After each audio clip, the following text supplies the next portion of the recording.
Hey guys, welcome back to the channel. In today's video, I am going to update you guys on our sick and dying king sundew, and I will also update you guys on our Drosera seeds because they are growing now pretty quickly. So I'm very excited to share with you guys how they look right now. So stick around.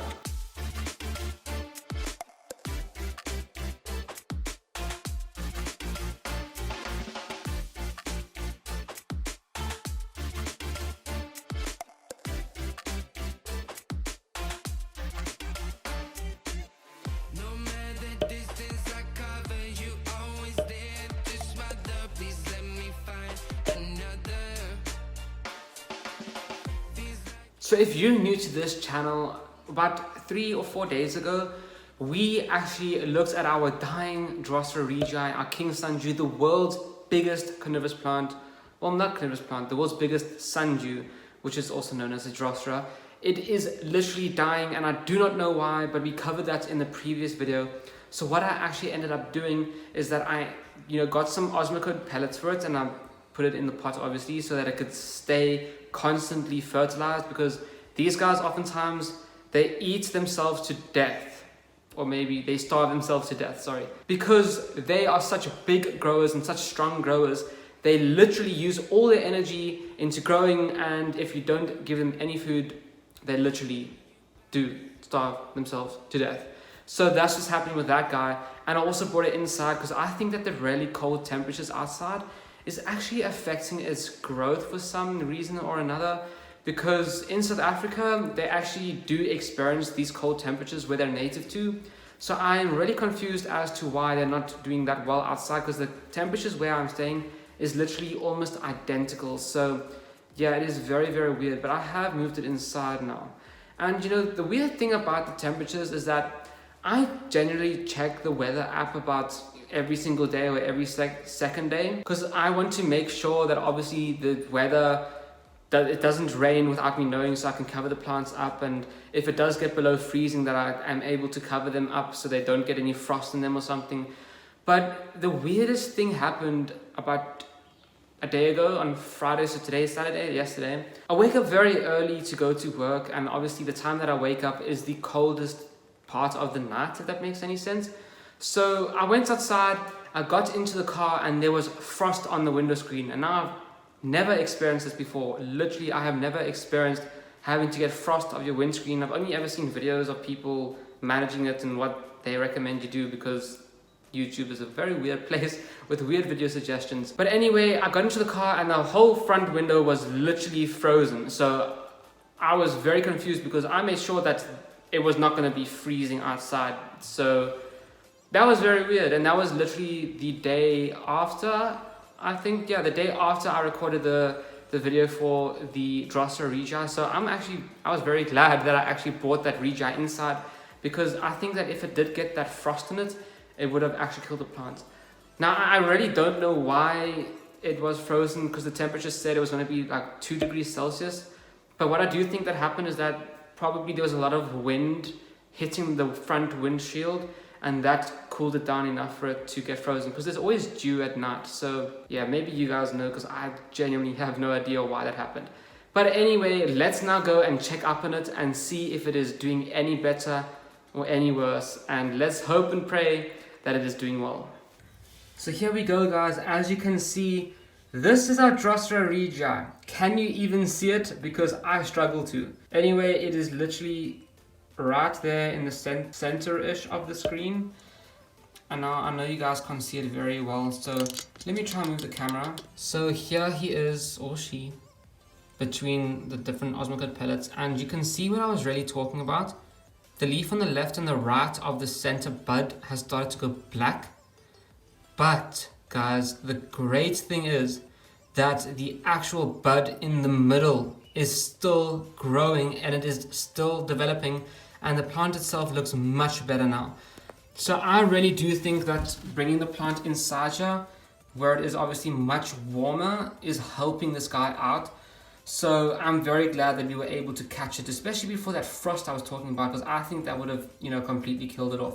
So I'm very, very glad that this has happened. I'm very, very, very grateful that our little regia is still alive. It's still with us. It's not going away. I'm not going to say anytime soon because it could still get killed. So I'm still glad that it's still around, and it does look like it's doing better. But anyway, I will keep it in here until it has developed much more, or until the temperatures outside gets considerably warmer, because I don't want to leave it outside, and if it freezes to death, that would really suck. But anyway, let me just update you guys on the Pinguicula seeds while we're here. There's literally nothing there. So that's all that there is for these guys' update. But let's now go and talk about our Drosophilum seeds. Okay, now let me tell you guys how we actually got to owning Drosophilum seeds, the dewy pine. How did we get these little seeds going? So it's the weirdest thing actually. I've said it before, but I'll let you guys know again. It was actually part of a giveaway, a seed giveaway. Now I was scrolling through Instagram, just looking at different plant stuff, because that's what I do. If you guys do want to follow me on Instagram, it is at the Flytrap Garden. There is a link below. And also guys, if you want to join a group discussion on Facebook, we do have a Facebook group, so definitely make sure that you do join that group so you guys can actually ask questions there and talk with everyone else. I think it'd be quite fun. But anyway, I was on Instagram and I was scrolling through my feed, and I came across a post saying, we have reached 1,000 Facebook followers. We are giving away 2 packs of Drosophilum seeds, the dewy pine seeds. And I was like, wow, okay. And they commented there what you had to do. You just had to say in the comment, tag someone in the comments, I think it was. I don't really remember because it was so long ago. But anyway, I was looking at the post and I was like, I never win these things anyway, so I'm not even going to try. So I scrolled past it. And then I was like, oh, you know what? I might as well try it. So I went back up. I posted there whatever I needed to do. I think it was tag a friend or something. And then I just continued going on, and I literally completely forgot about it because, whenever you enter into these competitions, you just do what they ask, and then, nothing really ever happens.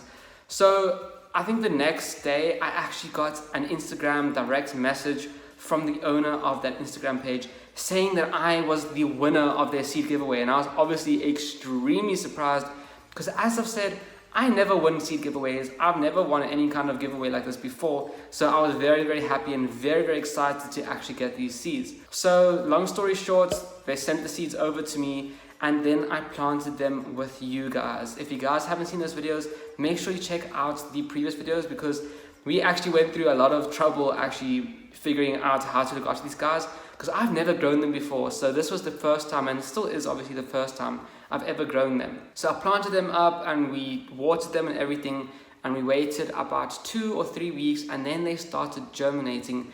And since then I have not updated you guys on them, and they are starting to get pretty big for a seedling. They're not like massive, they're not even this big, but they are starting to grow, and they're starting to put out their first 2 leaves. So when they did start germinating, I did do this with you guys. I actually moved them outside because, as I said, they need the sunlight with their new leaves, so else they can't really develop. So we put them outside, and now we are going to go outside and I will show you guys exactly how they look. So here they are, guys. You can see they've all started to sprout. Well, this one hasn't, but this one is out the ground. See some leaves developing on this one. But the one that I really want to show you guys is this one right over here. Check out those little leaves, guys. You can already see the little trichome sticking out, which will obviously be used to catch bugs, and then obviously, they will eat the bugs for food. But they're looking super, super good now, guys. It's been, maybe 2 months, and they're looking really, really good. And obviously you guys can see how big all the other plants are starting to get now, seeing as it's, been a long time since we planted them.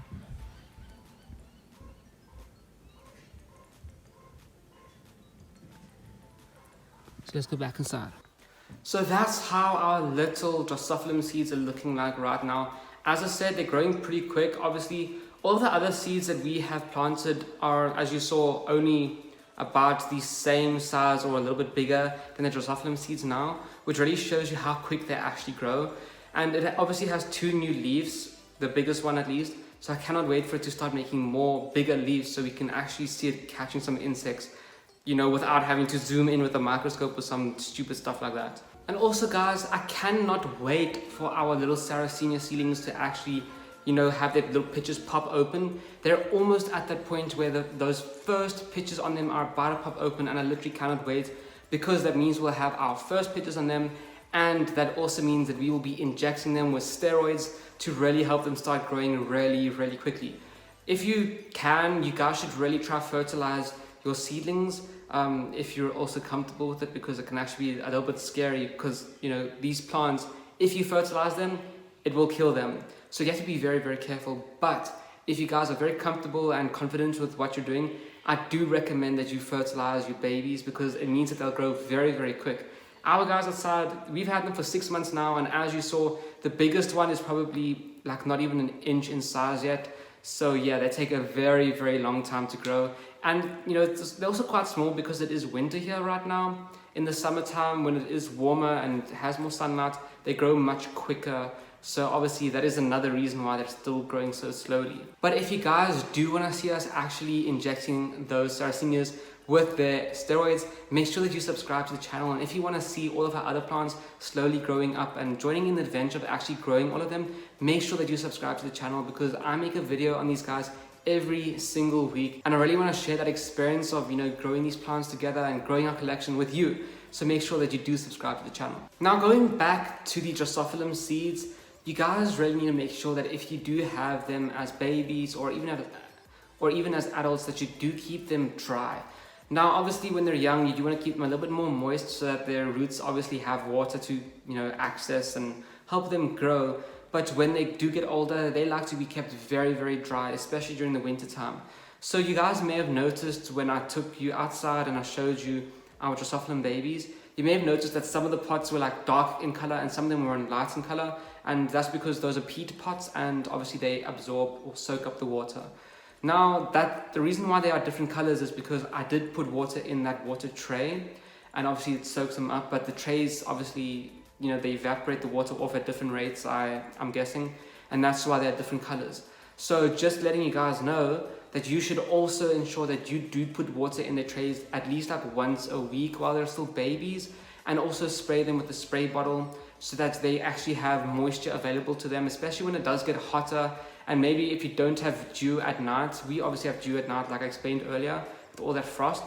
There does come dew at night, so they do get water like that. And that's actually how people think that they get water in the wild, where they grow is super, super dry. So definitely make sure that you actually spray them with a water bottle and give some water to them in their water trays at least once a week, especially while they're young. Obviously, when they get bigger and you move them into the big terracotta pot that we have obviously outside, the one terracotta pot that we got together, that really big one, we will be watering it much less because it obviously doesn't need as much water when they're older and they actually don't like the water at all. It can really kill them. So yeah, that's just another thing I wanted to let you guys know about the seeds, that you have to keep them hydrated. So I hope you guys enjoyed this update and some of those extra tips. Remember to leave a like if you did find it helpful, and I'll see you guys in the next episode.